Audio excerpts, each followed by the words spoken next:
Hello and welcome to this episode of the Recruitment Podcast, where we celebrate academic recruitment and bring education to everyone.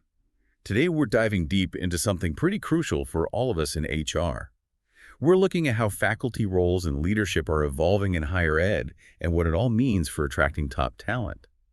The research we're going through today really makes you rethink some assumptions about the faculty and what it takes to keep them engaged and thriving at a university. We're going to uncover how shifting demographics and the needs of faculty are reshaping universities and what that means for recruitment and retention in this field. Yeah, it's interesting how the idea of the faculty as this single unified group, it's kind of outdated, isn't it? I see what you mean. Faculty experiences are so diverse these days, and that has huge implications when it comes to recruitment. You've got so many factors to consider. Yeah. Disciplines, rank, tenure status, teaching load, the type of institution, even just demographics. All of these shape a professor's perspective and what they're looking for. So we can't just use a one-size-fits-all approach in HR anymore. Makes sense. We need to go beyond just posting a generic job ad. We need to understand what motivates different segments of faculty. That way we can actually tailor our strategies. Like if you're trying to attract a senior researcher, highlighting lab resources and research funding is probably key. Yeah. But for someone who's junior faculty, juggling teaching research and trying to get tenure, maybe work-life balance and mentoring opportunities are more appealing. Absolutely. And there's another big thing to think about. The makeup of faculty itself is changing. Over the last few decades, we've seen a big rise in contingent faculty, adjuncts, postdocs, visiting professors. These folks often have less job security and fewer benefits. This shift creates a real challenge for recruiting and keeping top talent, especially when it comes to those sought-after full-time tenure-track positions. It makes you wonder if younger academics even find those long-term positions that attractive anymore. Maybe they're prioritizing flexibility and diverse career paths over the traditional route. That's a big question for HR departments to grapple with. Universities have got to get creative. How they structure positions, how they offer development opportunities. All of that's important if they want to attract the best people in this new academic landscape. And it's interesting how our research points to a shift in how we view faculty growth and development. Yeah. It's not just about hiring someone who's already the finished product. Right. The idea that faculty just show up fully formed is fading. There's this growing understanding that faculty benefit from ongoing development and support, just like anyone else. Throughout their careers, not just at the beginning. Exactly. I'm hearing from a lot of universities that they're losing junior faculty. They're saying these faculty don't feel supported in their research or teaching. So nurturing that talent seems just as important as attracting it. I'm thinking HR needs to be more involved in faculty development, maybe partner with academic leadership to create a more supportive environment for faculty at every stage. Definitely. And that actually ties into another trend, the growing influence of chief academic officers.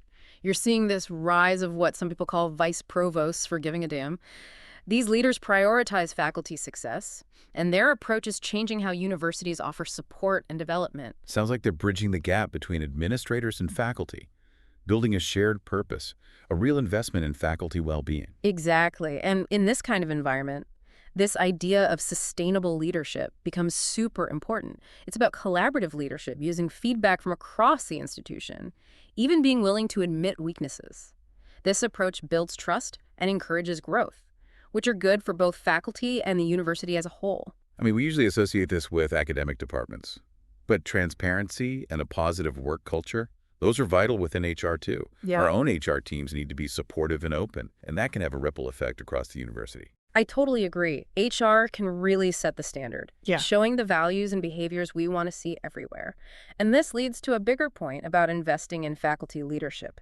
It's not just about individual growth. It strengthens the entire institution. Strong faculty leaders drive innovation, improve teaching and research. They can make the whole academic community more vibrant and engaged. So how do we actually do that? How do we cultivate leadership potential? Are there specific programs or initiatives that universities can use? Absolutely. There are some great examples out there. Programs like the Associated Colleges of the Midwest's Institute on College Futures and Michigan State's Academic Advancement Network. These give faculty the chance to build leadership skills and be part of decision-making. That's interesting. It gives faculty a voice and empowers them to shape the future of their institutions. They do. And HR has a big role to play here. We can identify potential leaders, help create pathways to leadership positions, even advocate for resources to support these programs. This brings up a big question. How can we in HR best support faculty leadership development at our own universities. And it doesn't have to be about formal leadership roles either. We should be creating a culture where leadership is spread throughout the faculty, a place where everyone feels like they can contribute their ideas and expertise. I like that. It makes everyone feel responsible for the university's success. Exactly. This kind of connects with something our materials brought up, the challenge of balancing individual faculty needs with the bigger goals of the institution. Oh yeah, that's a constant issue we deal with in HR. Yeah. Faculty have their own unique career goals and research interests and teaching styles. How do you respect those individual needs while also working towards a shared vision for the whole university? That's where strong leadership is crucial, both from administrators and from within the faculty itself. It's about building an environment of open communication and collaboration and respect. You need to find ways to align individual goals with institutional priorities, recognizing that both are essential for success. So it's not about forcing everyone to be the same. It's about giving people the space to use their talents and passions and contribute to something bigger. Exactly, and that takes a deep understanding of the faculty, their needs, their aspirations. It takes a willingness to listen and adapt and create systems that support both individual and collective growth. This makes me think about the role HR plays in all of this. Yeah. We're kind of in this unique position to bridge the gap between faculty and administration. We could facilitate these conversations and help create that supportive environment. Absolutely. HR can be a driving force in building a culture of transparency, communication, and collaboration. We can be advocates for faculty development, give voice to their needs, and help facilitate real dialogue between faculty and leadership. It's like we're changing how people view HR in academia. Instead of just focusing on rules and processes, we become partners, advocates, champions for the faculty. Exactly. And this partnership shouldn't stop at the university's doors, right? We have to stay informed about the bigger trends and challenges facing higher education. That way we can adapt our strategies and support faculty as they navigate those changes. Absolutely. Things like the rising cost of education, the pressure to demonstrate value, the changing demographics of students, these all have an impact on the faculty experience and how we approach recruitment and retention. So staying informed, being flexible, constantly evolving our practices, those are all crucial in this rapidly changing academic landscape. Exactly. We can't just react. We have to be proactive, Yeah. anticipate challenges, identify opportunities, and work together to create a thriving, sustainable future for higher education. Couldn't have said it better myself. Now, there's this interesting concept from our materials that I wanted to dig into a little more. The deliberately developmental organization, or DDO.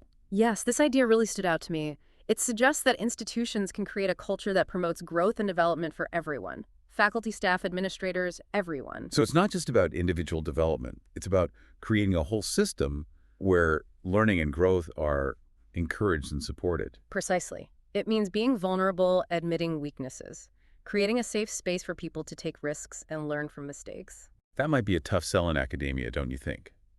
We tend to put a premium on expertise and getting things perfect. It's true. But I think more and more people are realizing that a growth mindset can benefit everyone, a mindset where learning and development are ongoing. So it's about moving away from judgment and towards curiosity and continuous improvement. Exactly. That kind of shift has to come from the top down, though, doesn't it? Absolutely. Leaders need to model that vulnerability, that willingness to learn and grow. They have to make it safe for others to do the same. It's about psychological safety, making people feel comfortable sharing their ideas, asking for help, admitting when they don't know something. Precisely. And that's what creates a foundation for innovation and creativity. Absolutely. When people feel safe to take risks and try new things, they're more likely to come up with groundbreaking ideas That's what drives progress. for both the individual and the institution. This DDO concept is really fascinating. How can HR help create that kind of culture in higher education? Well, we can start by embodying those principles within our own HR departments. We need to build a culture of learning growth and open communication within our own teams first. That can have a ripple effect throughout the university. Lead by example. Exactly. And we can advocate for policies and practices that support a growth mindset everywhere, offering professional development for all employees, creating mentorship programs, encouraging feedback, and continuous improvement. Basically, building a system where learning and development are valued at every level. Precisely. That's how HR can really make a difference in higher education. I couldn't agree more. This deep dive has really opened my eyes to how complex faculty leadership is and how much HR can contribute to building a more vibrant and sustainable future for higher ed. It's been a great conversation. I hope our listeners are feeling inspired to take some of these ideas back to their own institutions. I think they are. And speaking of inspiration, our materials highlight some really innovative programs that are already working to cultivate faculty leadership. Can you share a few examples? Of course. One that really stood out to me was the Associated Colleges of the Midwest's Institute on College Futures. This program helps faculty understand the economics of higher education and prepares them to have real conversations about the future of their institutions. That's great, giving faculty the knowledge and skills they need to shape the future of their universities. Exactly. Another good example is Michigan State's Academic Advancement Network. They offer a variety of development opportunities for faculty: leadership training, mentoring, networking events. They're really creating a comprehensive support system for faculty development. They are. And they're showing that investing in faculty leadership pays off. These examples are inspiring. They show what's possible when you bring collaboration and innovation to higher education. I agree. When institutions, faculty, and HR work together, we can create a truly transformative learning environment. That's a great point. This has been such a thought-provoking deep dive. I'm excited to keep exploring these ideas and applying them to my own work in HR. Me too. The future of higher education depends on our ability to build strong and effective faculty leaders. And HR is a key part of that. We're Absolutely. talking about building a culture where leadership is valued, nurtured, and shared across the whole university. Exactly. This brings us back to the core of our deep dive today, the connection between faculty leadership recruitment and the success of universities. It's all intertwined, isn't it? When you invest in faculty leadership, you end up creating a work environment that's more engaging, more fulfilling, and that makes your institution more attractive to top talent. It's like a domino effect. Yeah. Investing in one area ends up strengthening all the others. Precisely. Strong faculty leaders attract strong faculty candidates, and strong faculty lead to innovation, research breakthroughs, and better teaching. And at the end of the day, it's the students who really benefit. It's a wave of positive change that impacts everyone in the academic community. That's a great way to put it. So as we wrap up this deep dive, I want to leave our listeners with a few things to think about. First, we have to remember that faculty members are individuals. Their experiences are diverse, and we need to tailor our recruitment and development strategies to their specific needs. Yeah, there's no one-size-fits-all solution in this kind of environment. Second, we need to embrace the idea of lifelong learning and development for faculty, provide opportunities for growth mentorship, leadership training, and not just at the beginning of their careers, but throughout. It's an investment that pays off in the long run. When you invest in faculty development, you're investing in the future of higher education itself. Third, we have to make a conscious effort to build a culture of collaboration, transparency, and mutual respect within the university.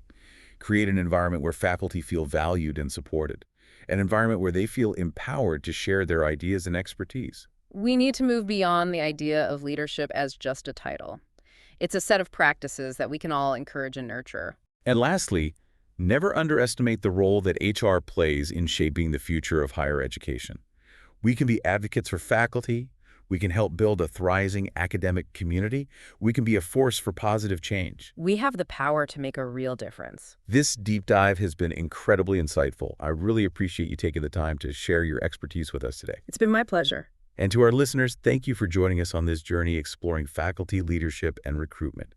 We hope you found it valuable, and we hope you feel inspired to make a difference at your own institutions. Remember, you can find a wide range of higher education jobs in your field by visiting academicjobs.com. Until next time, keep learning, keep growing, and keep those applications coming.